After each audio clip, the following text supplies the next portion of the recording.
ബി.ജെ.പിയിൽ ആകമാനം നേതൃമാറ്റം സംഭവിക്കുമ്പോൾ ബി.ജെ.പിയുടെ പുതിയ രാഷ്ട്രീയ ലക്ഷ്യങ്ങളെ അപ്പാടെ തള്ളിക്കളഞ്ഞുകൊണ്ടും ആക്ഷേപിച്ചുകൊണ്ടും രംഗത്ത് വന്നിരിക്കുകയാണ് ഇടതുപക്ഷ പ്രസ്ഥാനം. കേരളത്തിൽ കഴിഞ്ഞ 10 വർഷമായി തുടർഭരണം നിലനിൽക്കുന്ന സാഹചര്യത്തിൽ കേരളത്തിൽ നിന്ന് പിണറായി വിജയനെ താഴെയിറക്കി അധികാരം ഉറപ്പിക്കാമെന്ന ഗൂഢ ലക്ഷ്യവുമായാണ് ബി.ജെ.പി ഇപ്പോൾ രാജീവ് ചന്ദ്രശേഖരെ രംഗത്തിറക്കുന്നത്. എന്നാൽ അതുകൊണ്ടൊന്നും കേരള രാഷ്ട്രീയത്തിൽ ബി.ജെ.പിക്ക് ഒരു താമര മൊട്ട് പോലും വിരിയിക്കാൻ കഴിയില്ല എന്ന കാര്യം ഉറപ്പാക്കുകയാണ് ഇടതുപക്ഷം. കേരളത്തിലെ ജനങ്ങൾ ഒരു തരത്തിലും മത തീവ്രവാദത്തെ അനുകൂലിക്കുന്നവരല്ല.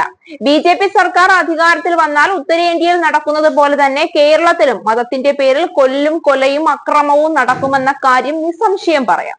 കേരളത്തിലെ പള്ളികൾ മുഴുവൻ തച്ചുടച്ച് ഹിന്ദു ക്ഷേത്രങ്ങളാക്കാനും കേരളത്തിലെ റോഡുകളും കളിസ്ഥലങ്ങളും പഞ്ചായത്തുകളും പോലും ഹിന്ദു നാമധാരികളാക്കി മാറ്റാനുമുള്ള തീവ്ര രാഷ്ട്രീയ വിഷം കേരളത്തിന്റെ മണ്ണിലേക്ക് ബി.ജെ.പിക്കാർ തുപ്പുമെന്ന കാര്യം ഉറപ്പാണ്.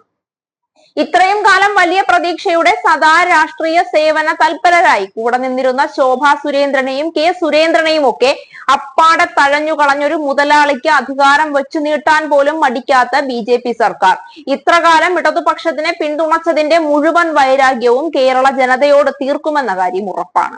എന്നാൽ ഇപ്പോൾ കേരളത്തിൽ അധികാരം പിടിക്കുക എന്ന ലക്ഷ്യത്തോടെ ബി.ജെ.പിയുടെ തലപ്പത്ത് ആകമാനം നടത്തുന്ന അഴിച്ചുപണി മുഴുവൻ വെറും മലർപ്പൊടിക്കാരന്റെ സ്വപ്നമാണെന്ന് വിളിച്ചു പറഞ്ഞ് രംഗത്തേക്ക് വന്നിരിക്കുന്നത് ഇ.പി. ജയരാജനാണ്.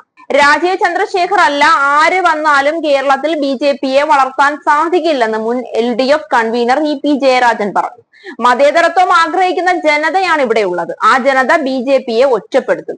തൃശൂരിലെ ജനങ്ങൾ വൈകാതെ അവർക്ക് പറ്റിയിരിക്കുന്ന തെറ്റ് തിരുത്തുമെന്നും ഇ.പി. ജയരാജൻ പറഞ്ഞു.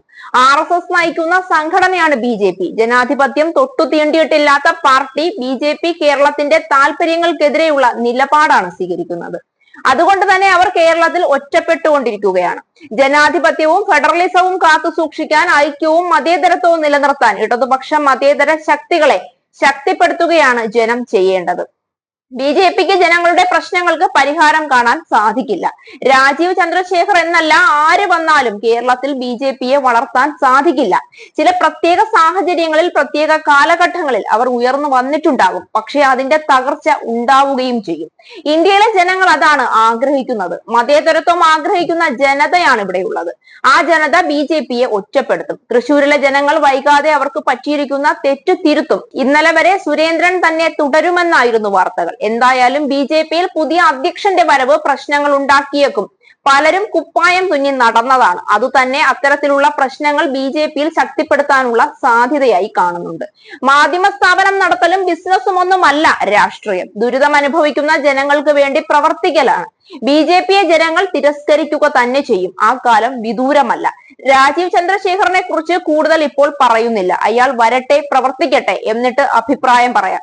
മുൻ സംസ്ഥാന അധ്യക്ഷനെ കുറിച്ചും ഒന്നും പറയാനില്ല. അദ്ദേഹത്തെ കൊള്ളാത്തത് കൊണ്ടാണല്ലോ ബി.ജെ.പി തന്നെ ആളെ ഒഴിവാക്കിയതെന്നും ഇ.പി. ജയരാജൻ കൂട്ടിച്ചേർത്തു.